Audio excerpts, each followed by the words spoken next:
Oh, oh, oh, manga! What's up, everybody? My name is Bryce, aka DubsNotSubs, and in today's video, we're going to be going over all the manga that I have bought in the month of May. Now, this is a lot of stuff is going to end up being on digital. Now, I know, there's not much I can do. Not anything from Right Stuff came in. I got a couple things from Amazon. It's not all going to be digital, but I'm definitely going to cover it. And plus, in my last one, a couple of you guys said you're okay with it. So, we're going to do it, and we'll see where this goes. But anyway, I hope you enjoy anyway. So, without further ado, let's get right into this video.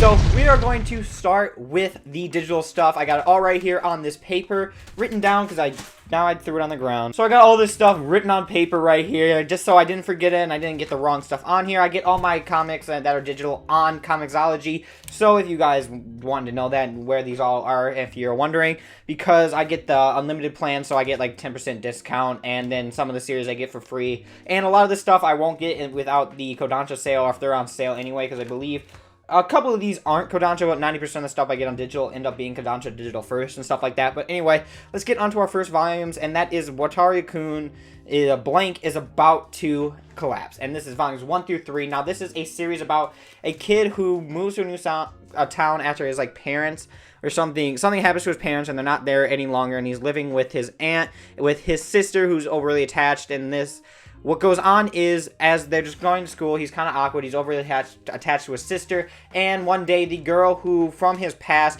really did him wrong, did him dirty, not the nasty. Boy did not get anything out of it. He just got fucked over. But she ends up coming back into his life, and basically, it's a drama. I'm not really sure about the end game goal about it. It's basically just a drama about him coming to terms with what happened in the past, what truly happened in the past. Why did it happen? The new girl that he's interested in, how this old girl who, childhood friend that he was friends with, interacts with him now, what her true feelings were towards him. It's very interesting. There's a lot of things going on in this drama, and I really enjoy it. It's weird, how the whole thing starts, because I'm going to spoil it real quick, so if you want to, skip 30 seconds ahead. But basically, what happens is, back in his childhood, his garden, his parents' garden gets destroyed, and apparently that fucks up his entire life. I don't exactly get it, to be honest. It's very confusing, and I don't know why that, was such a big deal, but that's, the crux of the entire thing, is that event right there. So it's not entirely, I don't hate it because it still remains interesting. I just think the concept of why this all happened is very, very weird. But anyway, let's get on to our next one, and that is a Side Characters Love Story volumes 1 through 3, and that is the entire series. Now, this series is about basically somebody and nobody, peaceful life, just a nice slice of life about her learning about love. Obviously, it's a love story. It's her first love. She works in a grocery store, and she's in love with somebody that is in her grocery store, works with her, and he kind of likes her back. And it's both these guys' sides of their awkwardness about love and coming to terms with it, because they're both socially awkward. They're both kind of shy. It's very relatable for normal people, because it's not that outgoing shonen character, which a lot of people aren't. And I think there's a lot more traits that you can relate to within these characters in a realistic sense, because it's just basically the entire awkwardness of the innocence of a relationship before things get complicated. The nice sweet awkward moments that you can have at the beginning of relationships that are really fun. Even though they're uncomfortable and awkward, you got to learn about them and do them anyway. So it's nice to really read about this in a very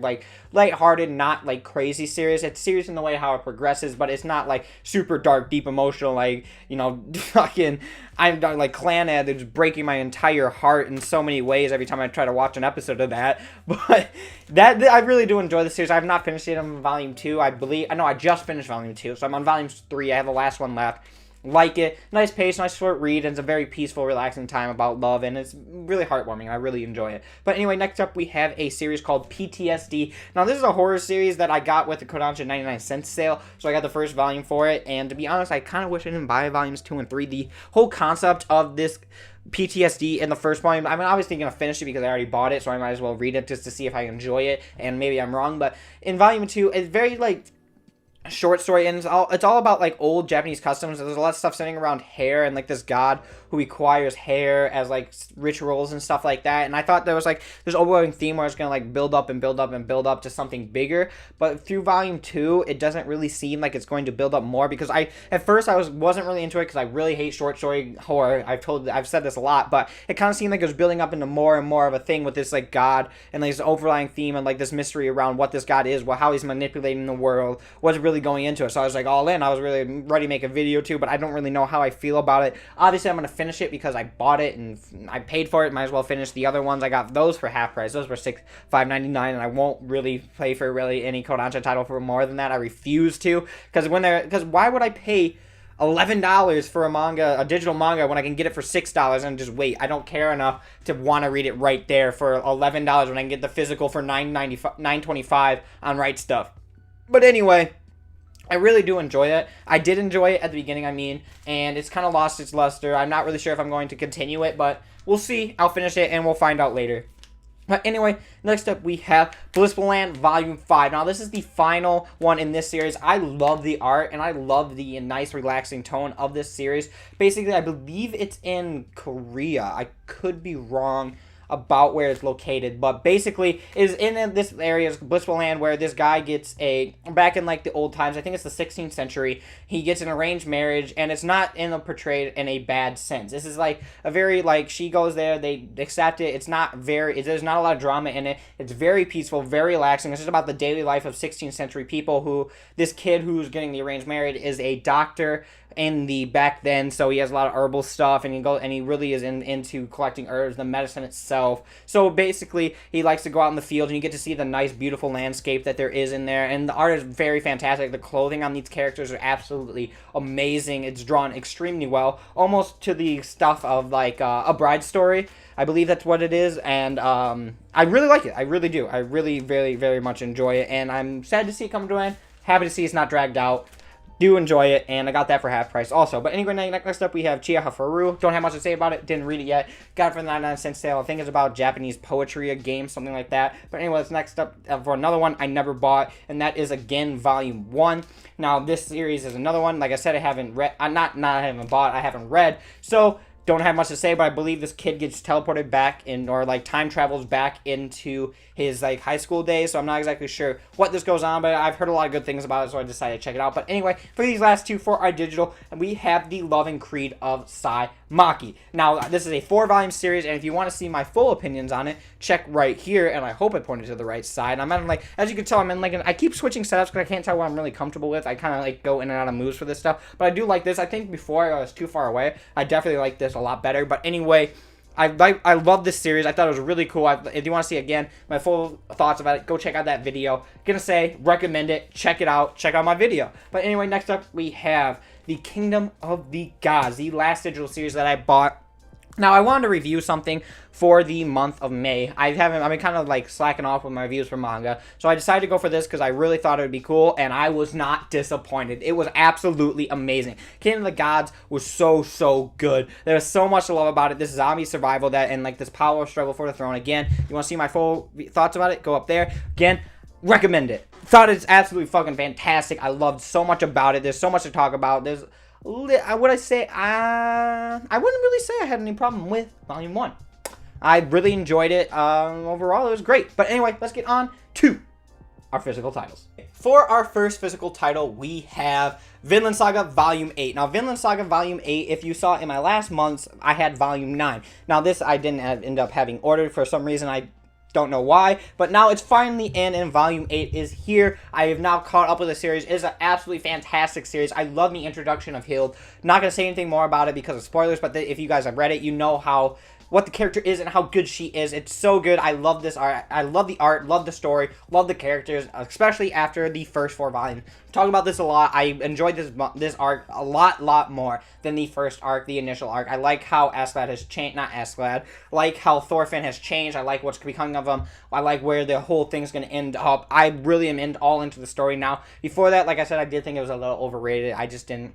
I thought there was a lot of cool elements of it. I thought it was a definite great series, but without this like continuation of Volume 4, I wouldn't have thought as highly as I did of it. I would have thought it was great in its own way, but I love it so much. And now, like, especially after it, I am so all into it. I am through Volume 9, so I need to get 10 and 11. I believe I'm all caught up with the releases that are out in English, and I don't even think Volume 11 is even out yet. But anyway, next up we have, let me put it over here. I for some reason decided to switch hands, and as you can see, it is the storyboards for Parasite. Now, this is my favorite movie of last year. I think this absolutely blew me away. I thought it was one of the best, well-written, well-paced, well-done story for a movie, a live-action story that I've ever seen. This out of the world. It was out of this world. It was so amazing in every way. I loved it. I was blown away. I 100% think it deserved every Oscar that it got at the awards, and anybody is saying that it doesn't, you're wrong. I fucked up. Wrong. Stop. Stop slurring your words, you idiot. I think you're wrong. I'm just kidding, obviously. Everyone has their own opinions and films are subjective. But I love this series. I do think it deserved it. It blew me away. Now, that is basically the entire storyboard. He storyboarded the entire story out. Some of the early concepts of what like the buildings and like settings for major scenes are, and some film shots from the actual movie. Now, I do really enjoy this. I think it's cool to like see how the film was initially written and how it's going to come out. A lot of the stuff portrayed exactly like it is in there, and a lot of stuff you just see how like a movie director works and what storyboarding is. It's really interesting and really cool. But last up, we have a series that I really wanted to include because sorry about that, I thought I hit the wire out of my mic, but I wanted to bring up this story because I don't think any of you guys are going to check it out, and this company kind of has a bad rap, and from what I know, I think they might be getting better. I could be wrong, but I want to talk about the Fox and the Little Tanuki. Now, this is a very like, I would 100% say this is a very little kids story. It seems very like younger age Disney. I'm trying to think of a story that would equivalent to it, and I can't really think of something. Maybe like the Little Bear or something. Just it's basically it's anthropomorphic animal, not anthropomorphic animals. It's talking animals, but basically these are all yokai spirits. And what happens is the main character right here is he like did a bunch of crimes against the one of the gods and ended up getting sentenced to 500 years of isolations. And when it eventually like breaks off and like his sentence is up, he ends up having the task of having to raise this little Tanuki right here as one of the servants of the god. And I really like this because it's very much a comeback story. This dude who had a lot of different like things going on in his life and a lot of bad things happened to him, slowly warm up to this Tanuki, slowly warm up to other people around him, and become a more kind person. It's just a lot of character progression within him that is going to entail and progress forward. I really like this story. It's a very good, it was a very good Disney-esque story. I think I could see this as a Disney movie without a doubt. 100% I could see this being made by Disney and me going, huh, that's Disney. But this story is absolutely amazing. I love the characters. I love him and the Tanuki. I love the girl fox that also gets introduced, or the yokai fox that gets introduced later on in the story. That's kind of like his watcher and oversees what he does. And basically what he has to do is just do tasks for the god and like I said earlier, raise up that Tanuki. I think is absolutely fantastic. One of the stories that blew me away. I didn't expect a lot out of it, but when I read it, I was like, man, this is actually like really good. And I actually did get this as a review copy. I reviewed it on their thing and on Goodreads and stuff, but I didn't end up making a video. I thought it was like too late for it to come out, and I just didn't really have it didn't get here fast enough, and I just didn't do it. I ended up just putting out my review back to them, and I didn't end up making a video out of it. But I'm very disappointed that I didn't do that, just because I didn't have time, or I was too lazy. It was my own fault, because I really wanted to talk about this, and I think this is absolutely a series if you like kind of drama. Even though it's for younger kids, it's still very engaging, still very entertaining, and I think it is for all ages. I think someone as an adult can enjoy this as much as a little kid, and you can even like give this to your kid and you both can be like, yo, I love this little Tanuki and all that. You can bond with your kid if you got one. But I think it's great for all ages, boy or girl. I think it's one of the most accessible series I've read in a while, because there's just so much to love about it. If you're okay with something that's not super high on action, more of the drama with the fantasy into it, and it's got the lighthearted moments, it's funny, it's serious. There's so many good things that this manga does right that I can't 100% recommend it, and it blew me away, and I thought it was one of the best first volumes that I've read. Is it gonna keep like that? I don't know. Is Tokyo about gonna fuck me over? Probably. But anyway, guys, thank you so much for watching. As always, I appreciate you guys so much for watching these videos. I always love when you comment, like, subscribe. It shows me what I'm doing is right. But thank you guys so much for watching. Make sure to like, comment, subscribe if you feel that I deserved it. And as always, I will see you in another video.